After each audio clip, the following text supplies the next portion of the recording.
Левица засега единствената партија од опозицијскиот блок која потврди учество на лидерската средба што премиерот ја закажа за утре. Социјалдемократите ја одбија поканата уште пред да ја добијат, а дуи ќе одлучат на вечерашната седница на Генералниот совет на партијата. Се очекува сите што ќе дојдат да имаат и своји барања и услови. Барањата на Левица се една изборна единица и еднаков медиумски пристап за сите партии.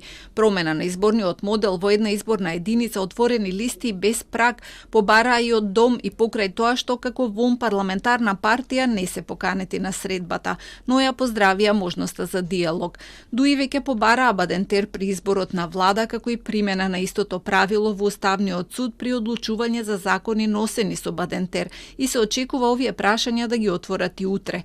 За законот за прекршоци потребен за да профункционира казнувањето преку Safe City е потребно двотретинско мнозинство и тука одлучувачка улога може да имаат и СДСМ, но тие нема да одат на средбата. Сепак и денеска предупредија дека техничката влада мора да остане.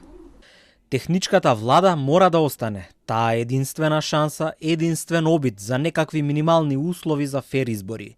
Укинувањето на техничката влада би значело директен удар врз демократијата и загрозување на волјата на граѓаните. СДСМ ќе ги искористи сите демократски механизми да го заштити изборниот процес и слободната волја на граѓаните. Покрај укинувањето на техничката влада на лидерската средба, според најавите ќе се зборува и за реформските закони за кои е потребно бадентерово или двотретинско мнозинство во собранието, како и за изборот на народен правобранител.